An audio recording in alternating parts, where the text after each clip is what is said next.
ତ ହ୍ୟାଲୋ ସାଙ୍ଗମାନେ, ଆଜି ଆମେ ଫଣ୍ଡାମେଣ୍ଟାଲ ରାଇଟ୍ସ ବିଷୟରେ କିଛି କ୍ୱେଶ୍ଚିନ୍ କରିବାକୁ ଯାଉଛେ। କିଛି କ'ଣ 50ଟା ହିଁ କ୍ୱେଶ୍ଚିନ୍ କରିବା, ଠିକ୍ ଅଛି। ତ ବିନା କିଛି ଡେରି କରିକି ଆମେ କ୍ୱେଶ୍ଚିନ୍ ସବୁ ଷ୍ଟାର୍ଟ କରିଦେବା। ତ କ୍ୱେଶ୍ଚିନ୍ ଫାର୍ଷ୍ଟ କ୍ୱେଶ୍ଚିନ୍ ହେଲା, which part of the constitution କଣ୍ଟେନ୍ସ fundamental rights. ତ ଆମର ଯେଉଁ ଫଣ୍ଡାମେଣ୍ଟାଲ ରାଇଟ୍ସ ଅଛି ବା ମୌଳିକ ଅଧିକାର ଅଛି ସମ୍ବିଧାନରେ କେଉଁ ପାର୍ଟରେ ଅଛି? ତ ଏହାର ଠିକ୍ ଆନ୍ସର୍ ଆସିଯିବ ପାର୍ଟ 3ଟା, ଅପସନ୍ ବି ପାର୍ଟ 3। ଓକେ, तो पार्ट 3 रे हमारा फंडामेंटल राइट्स अच्छी। तो question number 2, fundamental rights are borrowed from the constitution of which बा व्हाट। ओके, तो हमारा को कॉन्स्टिट्यूशन रु बा को कंट्री रु हम जो फंडामेंटल राइट्स अच्छे एटा बोरो होईची, को देश रु फंडामेंटल राइट्स आछी। तो यार ठीक आंसरटा हो जाए यूएसए, अमेरिका रु हमारा फंडामेंटल राइट्स आछी। ओके, आमर ऑस्ट्रेलिया जो अच्छे ऑस्ट्रेलिया आछी कनकरेंट लिस्ट। तापर यूके रु आछी हमर सिंगल सिटीजनशिप यूके रु आछी। कनाडा रु कोन आछी म एक्चुअली निजे ही जानि। तो आगु हम क्वेश्चन करबा। तो आर्टिकल 12 रु 35 डील करे कहा सहित? आर्टिकल 12 रु 35 जो अच्छी हमर सेटा कहा सहित डील करे? तो एटा हमर डील करे फंडामेंटल राइट्स सहित। ओके, तापरे how many fundamental rights currently exist. तो आम पाखे जो सब फंडामेंटल राइट्स अच्छी केतेटा आमर मौलिक अधिकार अच्छे? तो यार ठीक आंसर आसो 6। आगुरी आम पाखे 7टा थिला, एबे 7टारू कटि जाइए गोटे, एबे आम पाखे 6टा अच्छी, 6टा फंडामेंटल राइट्स अच्छे, ठीक अच्छे। तापर question number 5, which fundamental right was removed by 44th constitutional amendment. तो कौ फंडामेंटल राइट बा मौलिक अधिकारटा बाहर करागला 44तम कॉन्स्टिट्यूशनल अमेंडमेंट रे। 44तम कॉन्स्टिट्यूशनल अमेंडमेंट आसला 1978 मसीह। तो से ईयर आमर राइट टू प्रॉपर्टी जो अच्छी एटा को रिमूव कराइला। तो ठीक आंसर हो ऑप्शन सी टा, ठीक अच्छे। The right to equality is contained in which। तो राइट टू इक्वालिटी जो अच्छी एटा कौटी आमर अच्छी? तो एटा आमर बेसिकली आर्टिकल 14 रु 18 रो अच्छी। एटा एक्चुअली आर्टिकल 14 भी आपन जदी ऑप्शन देथियो सेटा भी मारले चलिबो। तो 14 रु 18 जदी न देछि खाली 14 रु मारले भी चलिबो। सेटा ही आमर राइट टू इक्वालिटी अच्छी आर्टिकल 14 रे। Which article guarantees equality before law. तो आमर जो इक्वालिटी बिफोर लॉ अच्छी एटा को आर्टिकल गारंटी करछि? से राइट टू इक्वालिटी जा एटा भी सेटा। तो आर्टिकल 14 ही हो जिवो इक्वालिटी बिफोर लॉ, जो इक्वालिटी सब जिनस आस जिवो सेटा अधिकांश आर्टिकल 14 ही थाए, ठीक अच्छे। नेक्स्ट क्वेश्चन को जीवो। नेक्स्ट क्वेश्चन हला, व्हिच आर्टिकल एबोलिश अनटचेबिलिटी। तो कौ आर्टिकल रे आमर जो छुआ भेदभाव अच्छे, जो छुआ छुट जो अच्छी क्या छुईदेले जो समस्त खराब भावती जाति जाति भितर, सेटा कौ आर्टिकल द्वारा हटा जाइए? तो यार ठीक आंसर हो आर्टिकल 17। तो आर्टिकल 17 रे आमर छुआ भेदभाव हटा जाइए। जो आर्टिकल 18 अच्छी, आर्टिकल 18 रे आमर रही जो आमर गवर्नर जनरल आउ सब जो टाइटल गुड़ा थिला, general governor general vice Roy, ये सब टाइटल गुड़ा सब एबोलिश होइछि। टाइटल एबोलिश होइछि आर्टिकल 18 रे। तो आर्टिकल 17 रे हमर रही छुआ, ठीक अच्छे। तो व्हिच आर्टिकल एबोलिश टाइटल्स, एटा तो मैं ही कहि देछि। तो को आर्टिकल हमर टाइटल एबोलिश करछ सेटा होला आर्टिकल 18। कोठी हाट बाछु भाई छाड़। आर्टिकल 18 रे हमर टाइटल सब एबोलिश होइछि। ओके, तो नेक्स्ट क्वेश्चन को जेबा। Prohibition of discrimination is provided under which article. तो हमें जो प्रोहिबिशन ऑफ डिस्क्रिमिनेशन रही माने अनटचेबिलिटी छुआ और जो डिस्क्रिमिनेशन रही गला आमर लोक मान को कहार जाति फाटी भेदभाव न करवा। तो डिस्क्रिमिनेशन एक्चुअली अच्छी आमर आर्टिकल 15 रे, ठीक अच्छे। आर्टिकल 15 रे आमर अच्छी डिस्क्रिमिनेशन। तो यार ठीक आंसर हो कलरटा चेंज कर दिए पिंक कलर। आर्टिकल 15 रे आमर डिस्क्रिमिनेशन हटी। Equality of opportunity in public employment. ଏଇଟା ଯେଉଁ ଅଛି equality of opportunity in public employment is under which article. ଠିକ୍ ଅଛି, ତ ୟାର ଠିକ୍ ଆନ୍ସର୍ଟା ହେଇଯିବ ଆର୍ଟିକଲ୍ 16। ଆର୍ଟିକଲ୍ 16ରେ ଏ ଯେଉଁ ଆମର ପବ୍ଲିକ୍ ଏମ୍ପ୍ଲୟମେଣ୍ଟ ରହିଛି, ମାନେ ଯେକୌଣସି ଆମେ ଜବ୍କୁ ଗଲେ ତ ସମସ୍ତଙ୍କୁ ସମାନ ଅଧିକାର ମିଳିବ। ତୁମେ ଯେକୌଣସି ଜାତି ହେଇଥାଉ ତ ସେଇଟା ସମସ୍ତଙ୍କୁ ସମାନ ଅଧିକାର ମିଳିବ। ସେଇଟା ଆମର ଅଛି ଆର୍ଟିକଲ୍ 16ରେ। ତ ନେକ୍ସଟ କ୍ୱେଶ୍ଚିନ୍ ହେଲା freedom of speech and expression is guaranteed under which article. ଆମର ଯେଉଁ ଫ୍ରିଡମ୍ ଅଫ୍ ସ୍ପିଚ୍ ଅଛି ସେଇଟା କେଉଁ ଆର୍ଟିକଲ୍ରେ ଅଛି? ଓକେ, ତ ଆର୍ଟିକଲ୍ 19ରେ ଅଛି ଆମର ଫ୍ରିଡମ୍ ଅଫ୍ ସ୍ପିଚ୍। କିନ୍ତୁ ଯଦି ଆପଣଙ୍କୁ ପୁରା ଏମିତି କରି ପଚାରିଥିବ 19 କ୍ଲଜ୍ 1 ବ୍ରାକେଟ୍ରେ ଏ ଆଉ 19 କ୍ଲଜ୍ 1 ବ୍ରାକେଟ୍ରେ ବି, ଦେନ୍ ଆପଣ ଏଠି ଆର୍ଟିକଲ୍ 19 ଏକ ମାନେ ଆର୍ଟିକଲ୍ 19 କ୍ଲଜ୍ 1 ବ୍ରାକେଟ୍ରେ ଯେଉଁ ଏ ଥିବ ସେଇଟା ହିଁ ମାରିବେ। ଆର୍ଟିକଲ୍ 19 କ୍ଲଜ୍ 1 ବ୍ରାକେଟ୍ରେ ଏ ଥିବ, ସେଇଥିରେ ଆମର ଅଛି ଆର୍ଟିକଲ୍ 19 ଏକ ଏ। ଏଥିରେ ଆମର ସବୁ freedom of speech and expression ଏଠି ସବୁ ଗ୍ୟାରେଣ୍ଟି ଅଛି। ଆମର ଯେକୌଣସି ଯେଉଁ ଜାଗାରେ ପାଇବା ଆମେ କଥା କହିପାରିବା। ଯେଉଁ ଜାଗାରେ ମାନେ ଆମର କଥା କହିବାର ଅଧିକାର ଅଛି, ଯେକୌଣସି ଟପିକ୍ ଉପରେ ଆମେ କିଛି ମୁଦ୍ଦା କି କିଛି କଥା ଉଠାଇ ପାରିବା। ଫ୍ରିଡମ୍ ଟୁ ଫର୍ମ ଆସୋସିଏସନ୍ସ, ତ ଫ୍ରିଡମ୍ ଟୁ ଫର୍ମ ଆସୋସିଏସନ୍ ଏଇଟା କେଉଁ ଆର୍ଟିକଲ୍ରେ ଅଛି? ଏଇଟା ଟ୍ରାଏ କରିବା ପାଇଁ। ଫ୍ରିଡମ୍ ଟୁ ଫର୍ମ ଆସୋସିଏସନ୍ସ ଏଇଟା ବି ସେଇ ଆର୍ଟିକଲ୍ 19ରେ ଅଛି। ତ ଏଇଟା ବି ଆର୍ଟିକଲ୍ 19ରେ ଅଛି। ଆର୍ଟିକଲ୍ 19 ଏଇଟା କ୍ଲଜ୍ 1 ଇଏ ସିରେ ଅଛି। ଏଇଟା ଭୁଲରେ ମାରିଦେଲି, ସିରେ ଅଛି। ଓକେ, ଆମର ଆର୍ଟିକଲ୍ 19 କ୍ଲଜ୍ 1 ସିରେ ଅଛି ଫ୍ରିଡମ୍ ଟୁ ଆସୋସିଏସନ୍। ଆଉ ଫାଷ୍ଟ ଯେଉଁ ରହିଲା ସ୍ପିଚ୍ଟା 19 ଏକ ଏରେ ଅଛି। Okay, freedom to move freely throughout India is under which article. ଆମେ ଯେକୌଣସି ଜାଗାରେ ରହିପାରିବା, କିନ୍ତୁ କେବଳ ଭାରତରେ ଆମେ ଯେକୌଣସି ଜାଗାରେ ରହିପାରିବା। ଏଇଟା ରହିପାରିବା ମାନେ ଯେକୌଣସି ଜାଗାକୁ ଯାଇପାରିବା, ଯଦି ଆପଣଙ୍କ ପାଖରେ ପଇସା ହିଁ ଥିବ ଆପଣ ଅବଭିୟସ୍ଲି ଯାଇପାରିବେ, କିନ୍ତୁ ଆପଣ ଯେକୌଣସି ଜାଗାକୁ ଯାଇପାରିବେ। ତ ଏଇଟା କେଉଁ ଆର୍ଟିକଲ୍ ଅଣ୍ଡରରେ ଯାଉଛି? ତ ଏଇଟା ଯାଉଛି ଆର୍ଟିକଲ୍ 19(1)(d)ରେ। ଆମେ ଯେକୌଣସି ଜାଗାରେ ଭାରତରେ ଫ୍ରିଲି ଯାଇପାରିବା।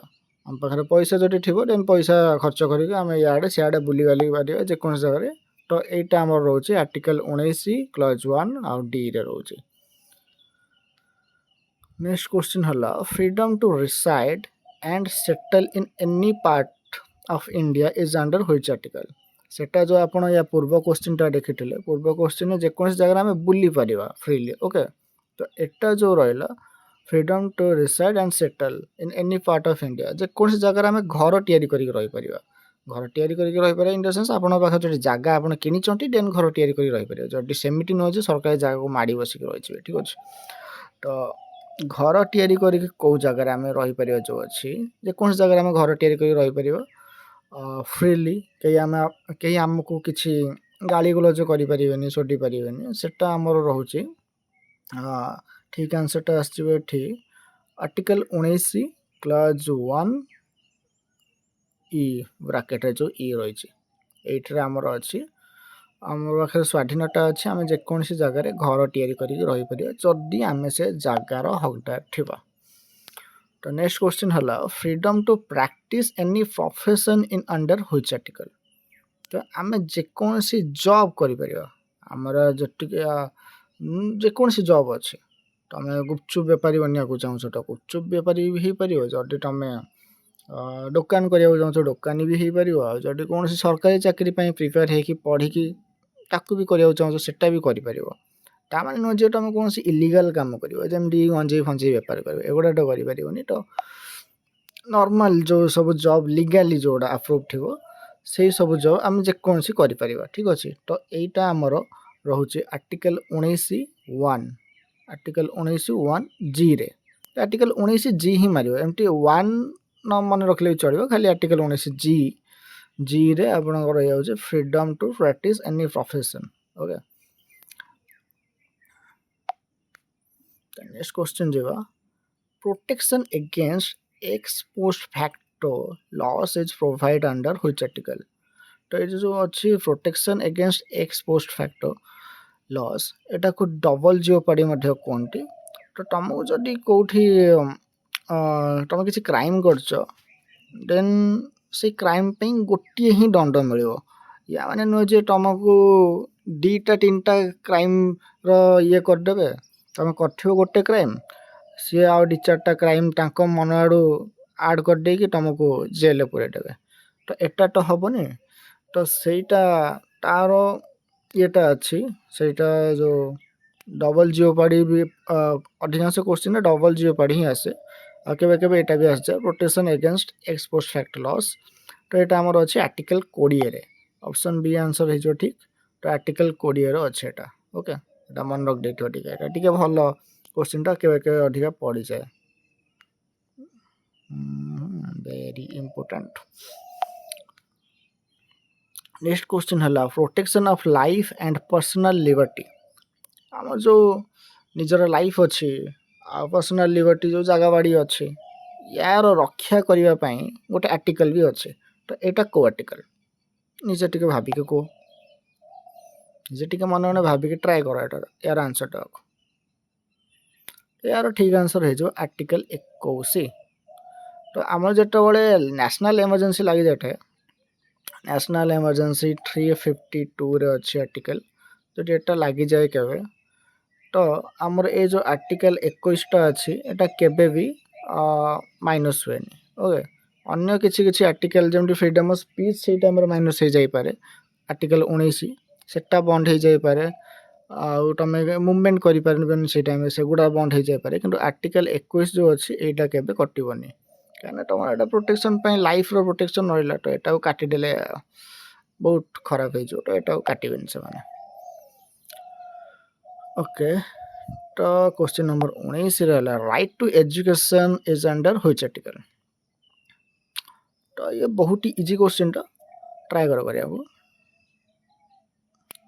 यार ठीक आंसर आसो आर्टिकल 21 है बहुत ही इजी क्वेश्चन बहुत थर सब बहुत सारा क्वेश्चन माने बहुत सारा टेस्ट रे गुड़ा सब पचारटा है तो राइट टू एजुकेशन आमर 21 आगुर एटा किंतु आर्टिकल 45 रे थिला राइट टू एजुकेशन एबे टाकू नै आछंती एबे टाकू आर्टिकल 21 रे रखछंती ओके आगुर किंतु जदि पचारिबो आगुर राइट टू एजुकेशन कोडी थिला तो मन रखथियो 45 आर्टिकल रे थिला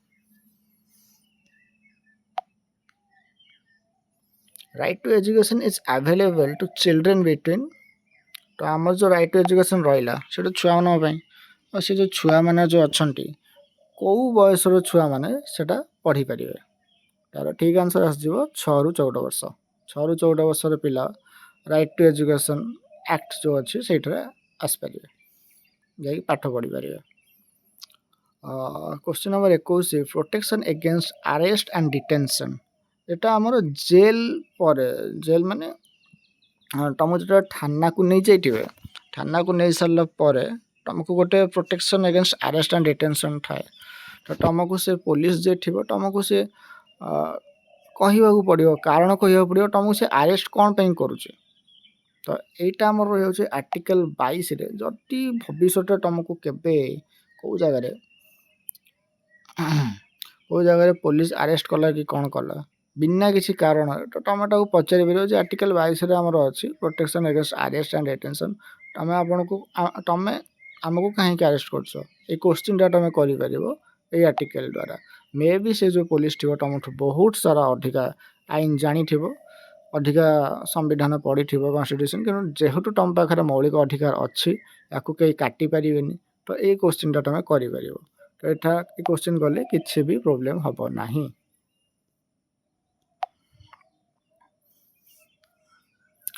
traffic in human beings and forced labor are prohibited under which article तो आम जो मनीष मैंने अच्छा जो फोर्स लेबर रोचे जबरदस्ती काम करवा कि सरलिया लोक प्लान करके नहीं आउ कड़े कम करवा तो ये जो सब जिनस अच्छी आपको बंद करने गोटे धारा थाए आर्टिकल थाए से आर्टिकलटा कौन तार ठीक आंसर आसो आर्टिकल 23 आर्टिकल 23 रे आम जो ह्यूमन बीइंग्स कर रहा प्रोटेक्शन मिलता है जे तांको फोर्स लेबर कहीं करें तुमको कहीं जबरदस्ती कम करें यहाँ थाए या मैंने नुहे जे तुम मैंने जो सब अच्छे घरे जो टे तुमको कहीदेला टे पानी फाणी आने को से गुड़ा तुम करनी तुम फोर्स लेबर अंडर नहीं जाव ठीक अच्छे तो ह्यूमन बीइंग्स जो अच्छा बड़ बड़ लोक मानू से जदि बहुत कठिन काम कर काम कर इच्छा ना देन यहाँ आर्टिकल 23 अंडर पड़ेगा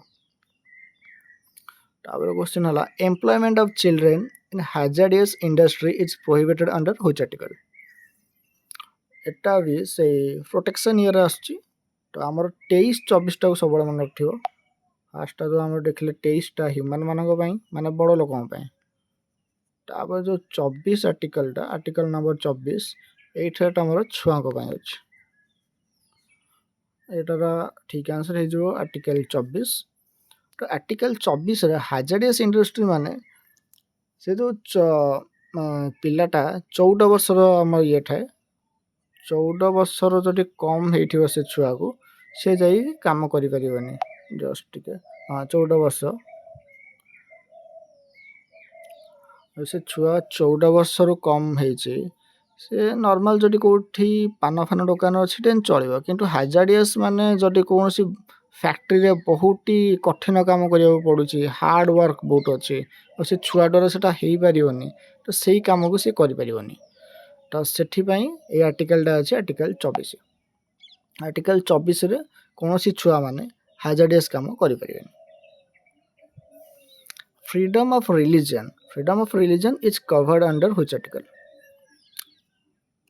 तो आम जो फ्रीडम ऑफ रिलीजन अच्छे यहाँ एक्चुअली आमर आर्टिकल 25 रु 28 ये अच्छे आर्टिकल 25 रु 28 टोटाली फ्रीडम ऑफ रिलीजन को टोटाली रिलीजन उपर अच्छे टोटाली रिलीजियस बेसिस टोटाली गोटे आर्टिकल ये गुड़ाक 25, 26, 27, 28 टोटाली तुमको देखा मिल जाए खाली रिलीजन समस्त से ठाकुर फाकुर उड़ा सब आस question number 25 freedom of conscience and free profession of religion is under which article तो यार माने हला freedom of conscience and free profession तुम जेकोसी जिनस को तुम ठाकुर मानि परिबो जेकोसी जगार पूजा करि परिबो जेकोसी लोक को भी ठाकुर मानि परिबो एई जिनसटा को आर्टिकल अच्छे तो यार क्वेश्चन कौन यार आंसरटा हला आर्टिकल 25 सेकेंड आर्टिकल 25 हो आर्टिकल 25 आपनकर आसी जाउची freedom of conscience and free profession जेकोसी प्रोफेशन माने जेकोसी रिलीजन को तमे प्रोफेस करि परिबो सेटा हमर अछि आर्टिकल 25 रे 25 नंबर क्वेश्चन आर्टिकल 25 कोइंसिडेंस या फिर इंसिडेंट छाड़ो freedom to manage religious affairs तमे एठी देखिदलो गोटे ठाकुर बनइबार ठाकुर बनइबार जेकोसी जगह को तुम जो चाहे गोटे नड़िया गछ पूजा कर भी तुमको चलो यहाँ भी तार अधिकार अच्छी तुम तो यहाँ भी आसज आर्टिकल 25 रे तापर एटा जो आसीगला freedom to manage religious affair is under which article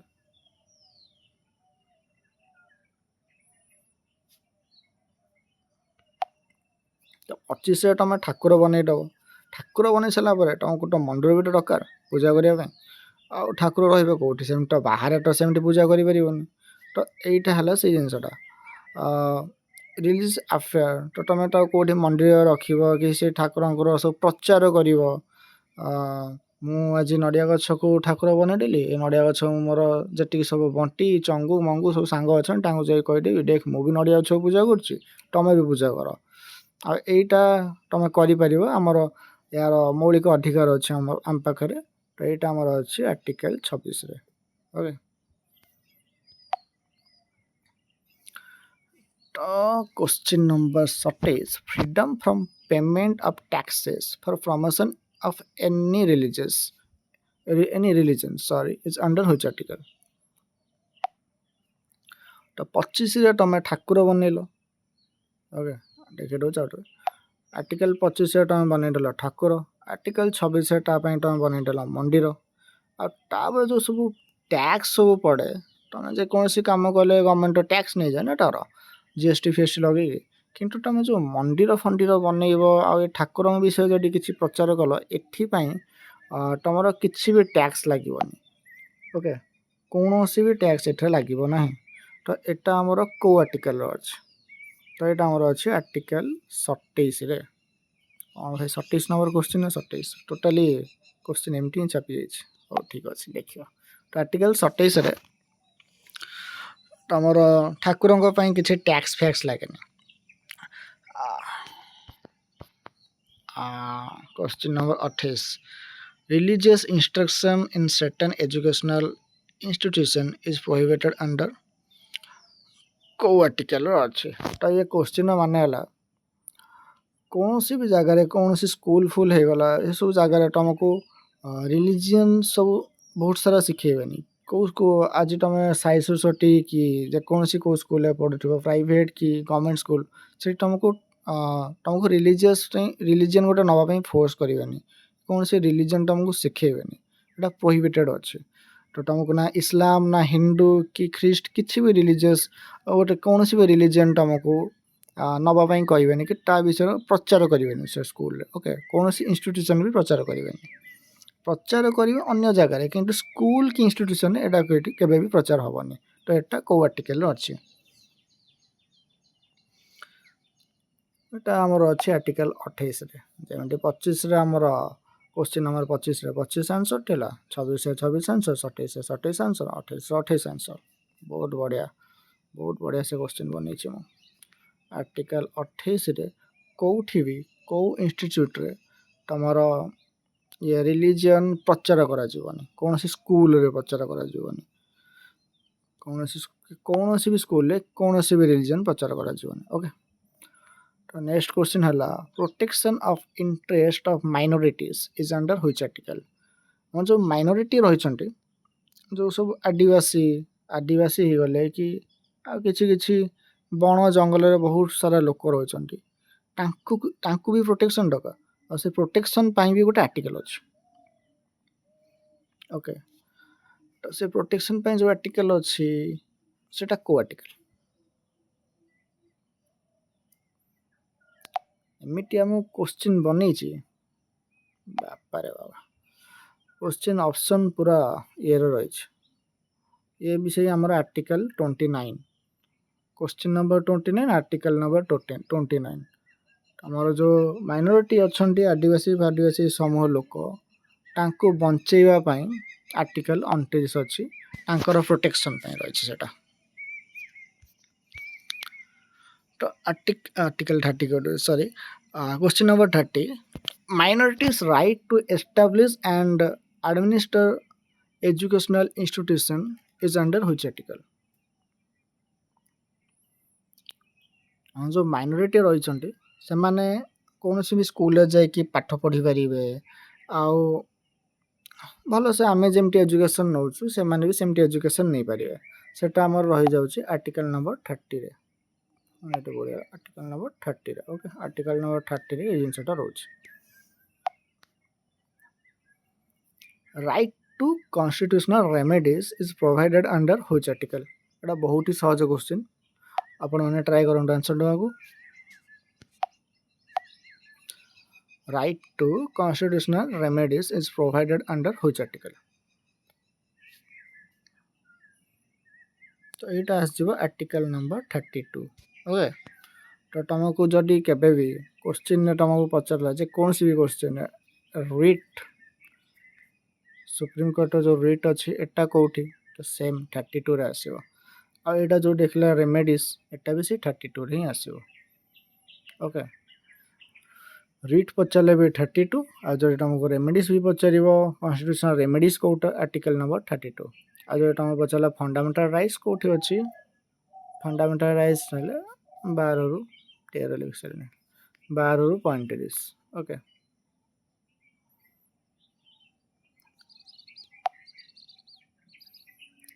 32 number article 32 is known as what article 32 is known as what कौन मैग्ना कार्टा ऑफ इंडिया ना heart and soul of constitution charter of liberties ନା golden triangle? यार ठीक आंसरटा ହେଉଛି heart and soul of the constitution. ଆଉ ୟାକୁ ଦେଇଥିଲେ କିଏ? B.R. ଆମ୍ବେଦକର। B.R. ଆମ୍ବେଦକର ଯେଉଁ ଅଛନ୍ତି ସିଏ ୟାକୁ ଦେଇଥିଲେ। ଏଇ କଥାଟା ସିଏ କହିଛନ୍ତି ଯେ ଆମର କନଷ୍ଟିଟ୍ୟୁସନ୍ ଆମ ସମ୍ବିଧାନର ହାର୍ଟ ଆଉ ସୋଲ୍ ହେଲା ଆର୍ଟିକଲ ନମ୍ବର 32। ଆଉ ଯଦି ତମକୁ କେବଳ ପଚାରିଲା ସୋଲ୍ କେଉଁଟା, କେବଳ ପଚାରିଲା ଆମର କନଷ୍ଟିଟ୍ୟୁସନର ସମ୍ବିଧାନର ସୋଲ୍ କେଉଁଟା, ତ ସେଇଟା ଆସିଯିବ ପ୍ରିଏମ୍ବଲ୍। ମନେ ରଖିଥିବ ଏଟା ଆସିଯିବ ପ୍ରିଏମ୍ବଲ୍। ଓକେ, ନେକ୍ସଟ କ୍ୱେଶ୍ଚିନ୍ କୁ ଯିବା। 33 who called article 32 the heart and soul of the constitution? ଏଇନେ ସାଙ୍ଗେ ସାଙ୍ଗେ ଆନ୍ସରଟା କହିଦେଲି। ତ ଆମର ଆସିଯିବ option number C B.R. Ambedkar. ଠିକ୍ ଅଛି। ତ next question, which court can directly enforce fundamental rights under article 32? ତ ଆମର ଯେଉଁ ମୌଳିକ ଅଧିକାର ଅଛି, ଆମେ ତ କେଉଁଠିକି ଗୋଟେ ଯିବା ନେବା ପାଇଁ, ତ ଆମେ କେଉଁଠିକି ଯାଇକି ମୌଳିକ ଅଧିକାରଟା ନେବା? ଆର୍ଟିକଲ 32ରେ ଯେଉଁ ଆର୍ଟିକଲ 32 ଅଛି ଏଇଟା କେଉଁ ଜାଗାରେ ଲାଗୁ ହୁଏ, କେଉଁ ଜାଗାକୁ ଗଲେ ଆର୍ଟିକଲ 32 କହୁଛି ଯେତିକି ସବୁ ଆମର 12ରୁ 35 ଭିତରେ ଯେତିକି ବି ଆର୍ଟିକଲ ଅଛି ସେଇଠି ତମେ ଲାଗୁ କରିପାରିବ। ଆର୍ଟିକଲ 32 ଯେଉଁ ରହିଯାଇଛି ଏଟା ତମର ସୁପ୍ରିମକୋର୍ଟରେ ଲାଗୁ ହେବ। Option number C. ଆଉ ଯଦି ତମକୁ ପଚାରିଲା ଆର୍ଟିକଲ 226, এইটা ହେଇଯିବ ତମର ହାଇକୋର୍ଟର ଏଇଟା ହେଇଯିବ। ତ 226 ବି ଏଟା ରିଟ୍ଟା, କିନ୍ତୁ ଏଟା ହାଇକୋର୍ଟର, এটা ହେଲା ହାଇକୋର୍ଟର ରିଟ୍। ଆଉ ଯେଉଁ ଆର୍ଟିକଲ 32ଟା ହେଲା ସୁପ୍ରିମକୋର୍ଟର ରିଟ୍ বা କନଷ୍ଟିଟ୍ୟୁସନାଲ ରେମେଡିସ୍। এটা କିନ୍ତୁ 32ଟା ସୁପ୍ରିମକୋର୍ଟର ଆଉ 226ଟା ହାଇକୋର୍ଟର, এটা ମନେ ରଖିଥିବ। How many writs are recognise in Indian constitution? ଆମର ଯେଉଁ ଆର୍ଟିକଲ ଅଛି, ମାନେ ଆମର ଯେଉଁ ସେଇ ସେମ୍ କ୍ୱେଶ୍ଚିନ୍, କେତେଟା ରିଟ୍ସ ଅଛି ଆମର ଆର୍ଟିକଲରେ କେତେଟା ରିଟ୍ସ ଅଛି? ଠିକ୍ ଅଛି। ତ ଆମ ଆର୍ଟିକଲରେ 5ଟା ରିଟ୍ସ ଅଛି। 5ଟା ରିଟ୍ସ ଅଛି। ଏଇଟା ତୁମ ଆଗକୁ କ୍ୱେଶ୍ଚିନ୍ ସବୁ ଦେଖିବାକୁ ମିଳିଯିବ। ଚାଲ ଦେଖିବା ଆଗକୁ। Okay, which writ means produce the body? Question number 30, which writ means produce the body? ତ ଏଇଟା ଆସିଯିବ ହେଭିୟସ୍ କର୍ପସ୍। ହେଭିୟସ୍ କର୍ପସ୍ ଯେଉଁ ଅଛି ବଡି ପ୍ରଡ୍ୟୁସ୍ କରିବାର ରିଟ୍ଟା, ମାନେ ଯେକୌଣସି ତୁମକୁ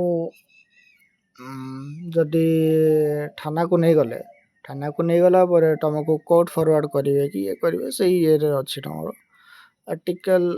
ଆର୍ଟିକଲ କହୁଛି। ଏଇଟା ଗୋଟେ ଫଣ୍ଡାମେଣ୍ଟାଲ ରାଇଟ୍ বা এটা ହେଲା ରିଟ୍।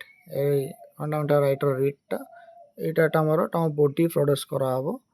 এটা ହେଲା ହେଭିୟସ୍ କର୍ପସ୍ ବୋଲି ଆଉ କୁହନ୍ତି, ହେଭିୟସ୍ corps.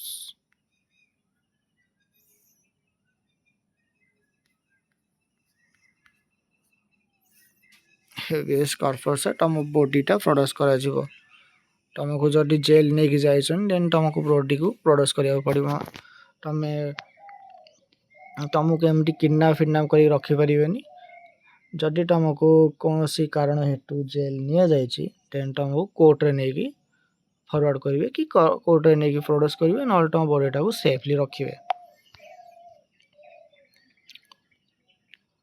Question number 37, which writ means we command?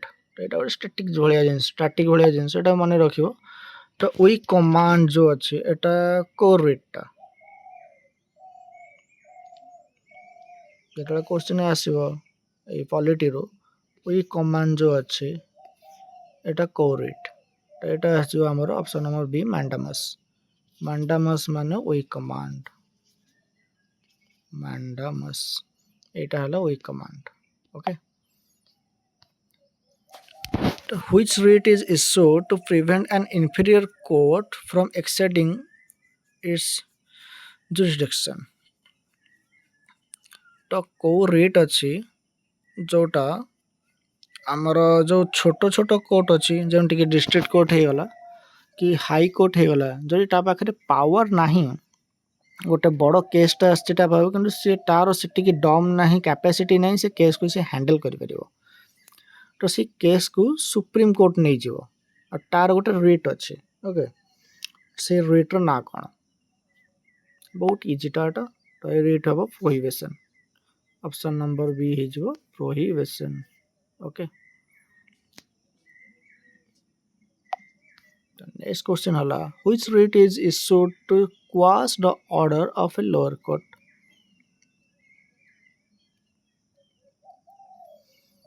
Lower court जो अच्छी छोट कोर्ट तार जो सब ऑर्डर अच्छी ताकू स्क्वाश करने जो जो रेट अच्छी तार ऑप्शन सेटा हो हमरो सेट्योरारी ओके सेट्योरारी हो सेटा तो question number 40 which rate means by what authority which rate means by what authority तो यार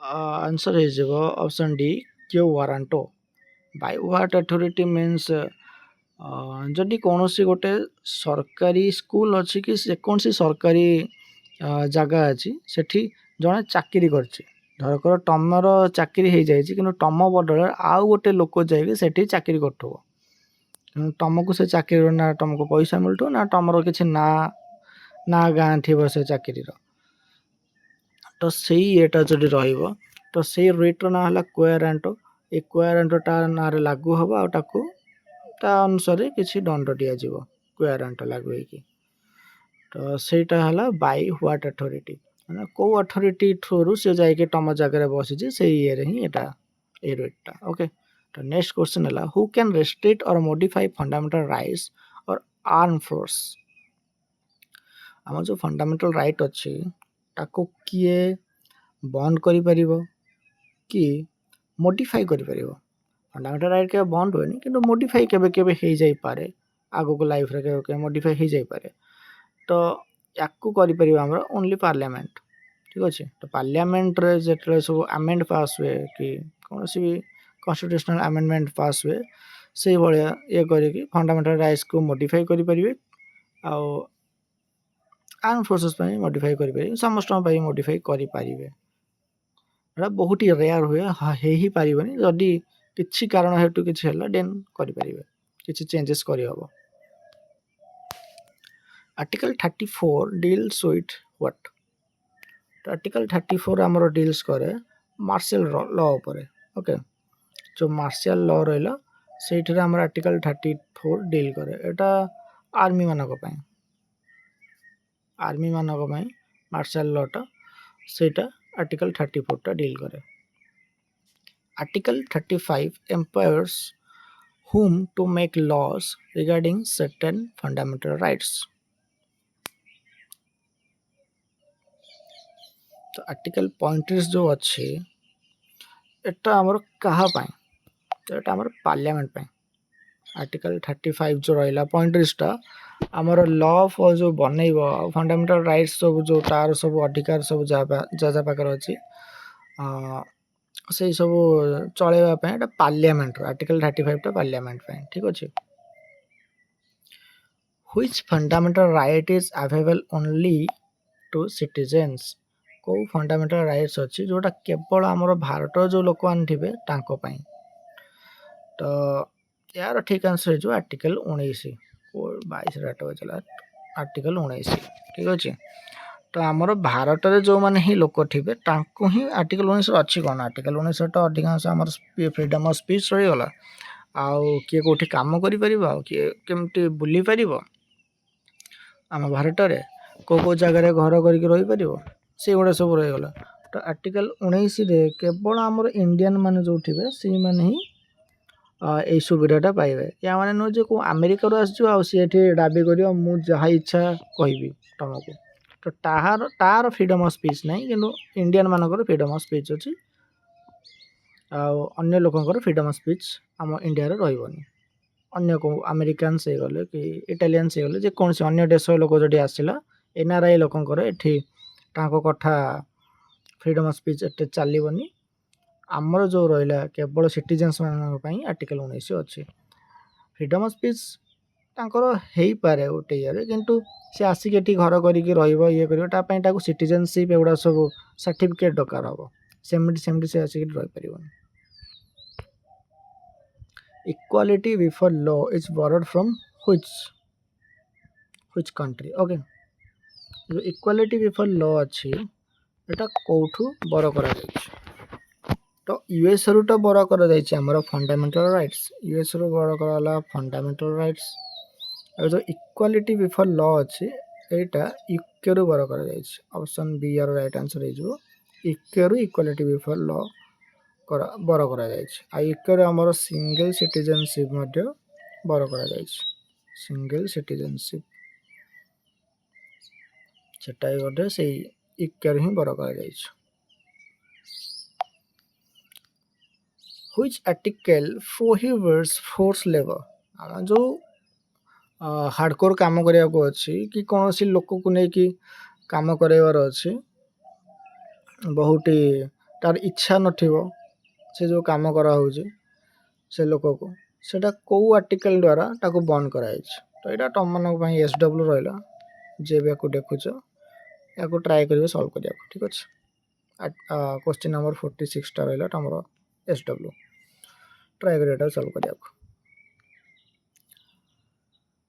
Question number 47.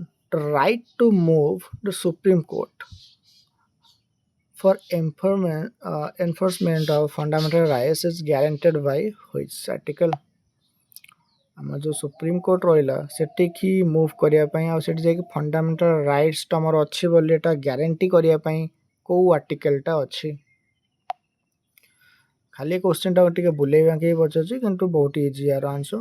ଆର୍ଟିକଲ 32 ଯେଉଁଟା ଆମର ରିଟ୍, ଆଉ ଏହାକୁ ହିଁ ଆମର ଆର୍ଟିକଲ 32 ରିଟ୍ କ'ଣଟି? ହାର୍ଟ ଆଣ୍ଡ ସୋଲ୍ ବି କ'ଣଟି? Heart and soul. ଆଉ କ'ଣଟି ଏଇ ତ ରିଟ୍ ଆଉ ହାର୍ଟ ଆଣ୍ଡ ସୋଲ୍ କ'ଣଟି ଆଉ ଆର୍ଟିକଲ 32କୁ। ଆଉ ସୁପ୍ରିମ କୋର୍ଟକୁ ଯଦି ତମର ଫଣ୍ଡାମେଣ୍ଟାଲ ରାଇଟ୍ ଆଣିବାର ଅଛି ଏଇଟା ବି ସେ ଆର୍ଟିକଲ 32ରେ ହିଁ ଅଛି। Question number 48. Article 29 and 30 are related to what? ତ ସବୁବେଳେ ମନେ ରଖିଥିବ ଆର୍ଟିକଲ 29 ଆଉ 30 ଟୋଟାଲ ଉପରେ କଲଚର ଉପରେ ଅଛି। କଲଚର ଆଉ ଏଜୁକେସନାଲ ରାଇଟ୍, ଏଟା ବି ମାଇନରିଟି ପାଇଁ, ମାଇନରିଟି ମାନଙ୍କ ପାଇଁ ରହୁଛି। ଏଟା ମାଇନରିଟି ପାଇଁ ରହୁଛି। ତ ଏହାର ଠିକ୍ ଆନ୍ସରଟା ହେଇଯିବ option B, cultural and educational rights ରହୁଛି ଆର୍ଟିକଲ 29 ଆଉ 30। Fundamental rights are enforceable by what? ମାନେ କିଏ ଯେଉଁ ଫଣ୍ଡାମେଣ୍ଟାଲ ରାଇଟ୍ସ ତମର ଅଛି ୟାକୁ କିଏ ଏନଫୋର୍ସ କରିବ? ତମ ଧରକର କିଏ ଫଣ୍ଡାମେଣ୍ଟାଲ ରାଇଟ୍ସ ଭଙ୍ଗ କରିଦେଲା କି ଭାଙ୍ଗିଦେଲା, ତମର ଫ୍ରିଡମ୍ ଅଫ୍ ସ୍ପିଚ୍ କିଏ ହଟେଇଦେଲା, କି ତମେ କୁଆଡ଼େ ଯାଇକି କାମ କରୁଛ, କି ତମକୁ କିଏ ଫୋର୍ସ ଲେବର କରେଇଲା, କି ତମେ କେଉଁଠି ଯାଇକି ରହିବ ବୋଲି ପ୍ଲାନ୍ କରିଥିଲେ ସେଠି ତମକୁ ଗୋଡ଼େଇକି ବାହାର କରିଦେଲା, ତ ଏଇଟା ଯଦି ଭଙ୍ଗ ହେଲା ତମେ କେଉଁଠିକି ଯିବ? ୟାର ହେଲା ଆନ୍ସରଟା ତମେ ଦେବ। ଏଟା ବି ତମର SW ରହିବ, ଏଟା ତମେ କରିବ। 49 ଏଟା ବି ରହିଲା ତମର SW, 46 ଆଉ 49, 46ଟା ବି SW ରହିଲା, 49ଟା ବି SW ରହିଲା। ଟ୍ରାଏ କରିବ ସଲ୍ଭ କରିବା ପାଇଁ, ଠିକ୍ ଅଛି। ଆଉ comment ସେକ୍ସନରେ ଜଣାଇଦେବ। The last question, which of the following is not a fundamental right? ଆମର ଲାଷ୍ଟ କ୍ୱେଶ୍ଚିନ୍ ହେଲା which of the following is not a fundamental right? ତ ଆମର ରାଇଟ୍ ଟୁ ଇକ୍ୱାଲିଟି ଇଏ ତ ଠିକ୍ ଅଛି, 14ରେ ଅଛି ଆର୍ଟିକଲ ନମ୍ବର 14, ତ ଏଟା ତ ଆମର fundamental right. Right to freedom ଏଟା ବି ଆର୍ଟିକଲ 14ରୁ 18ରେ ଅଛି, ଏଟା ବି ଫଣ୍ଡାମେଣ୍ଟାଲ ରାଇଟ୍। ରାଇଟ୍ ଟୁ ଏକ୍ସପ୍ଲୋଟେସନ୍ ଏଟା ଆର୍ଟିକଲ ନମ୍ବର 15ରେ ଅଛି। ସେଇ 14ରୁ 18 ବି ତମେ କହିପାରିବ, 14ରୁ 18 ଏ ତିନିଟା ଯାକ ଅଛି, କେବଳ ଏଇ ଗୋଟେ ନାହିଁ, ସେଟା ହେଲା ଅପସନ୍ ସି। যে ଅପସନ୍ ସିଟା ଅଛି ରାଇଟ୍ ଟୁ ପ୍ରପର୍ଟି, ଯେଉଁ ପ୍ରପର୍ଟିଟାକୁ ହଟେଇ ଦେଇଛନ୍ତି, ସେଟା ଆମର ଗୋଟେ ଏବେ ଫଣ୍ଡାମେଣ୍ଟାଲ ରାଇଟ୍ରେ ଗଣାଯାଉନି, ଆଉ ସେଟା ଆମର 44th ଆମେଣ୍ଡମେଣ୍ଟରେ ହଟେଇ ଦେଇଥିଲେ, ଠିକ୍ ଅଛି। 44th amendment, just seconds. 44 ଆମେଣ୍ଡମେଣ୍ଟର ହଟେଇ ଦେଇଥିଲେ 1978ରେ ତାକୁ ହଟେଇ ଦିଆଯାଇଥିଲା। ତ ଆମର 50ଟା କ୍ୱେଶ୍ଚିନ୍ ତ ସରିଗଲା। ଯେଉଁମାନେ ବି ଦେଖୁଛ ଥ୍ୟାଙ୍କ ୟୁ ସମସ୍ତଙ୍କୁ। ଆଉ ଯଦି ଭଲ ଲାଗିବ ଭିଡ଼ିଓ ଦେନ୍ ସବସ୍କ୍ରାଇବ୍ କରିଦେବ। ଠିକ୍ ଅଛି, ବାଏ ବାଏ।